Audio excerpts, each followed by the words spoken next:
Update না হওয়ায় সোমবার থেকে অনেক অ্যান্ড্রয়েড স্মার্টফোন বন্ধ হয়ে যাবে।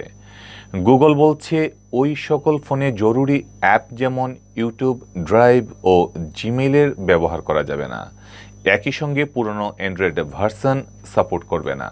অ্যান্ড্রয়েড ভার্সন 2.3.7 এর চেয়ে কম ভার্সনে চলা অ্যান্ড্রয়েড স্মার্টফোনগুলোর ব্যবহারকারীরা এই সমস্যায় পড়বেন।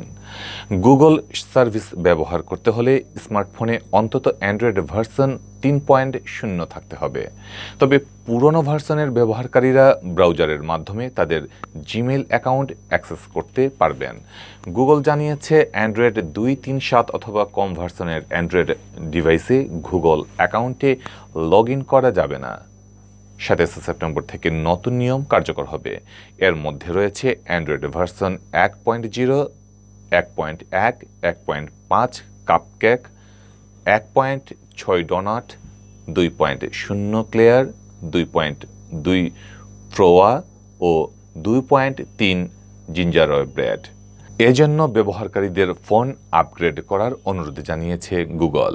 2 অক্টোবরের পর অ্যান্ড্রয়েডের এই ধরনের ভার্সনযুক্ত ফোনের ব্যবহারকারীরা গুগলের অ্যাপ যেমন জিমেইল, ইউটিউব, গুগল ম্যাপ ইত্যাদিতে লগ ইন করার সময় ইউজার নেম আর পাসওয়ার্ড ইরর দেখাবে। এছাড়াও যদি কোনো ব্যবহারকারী সেই ফোনে একটি নতুন গুগল অ্যাকাউন্ট ক্রিয়েট করে অথবা নতুন অ্যাকাউন্ট দিয়ে লগ ইন করে বা ফ্যাক্টরি রিসেট করে, প্রতিটি ক্ষেত্রেও এই এরর মেসেজ দেখাবে। পাশাপাশি পুরনো ভার্সন ব্যবহারকারীরাও গুগল অ্যাকাউন্টের পাসওয়ার্ড পরিবর্তন করার পরেও এই এরর মেসেজ দেখবে।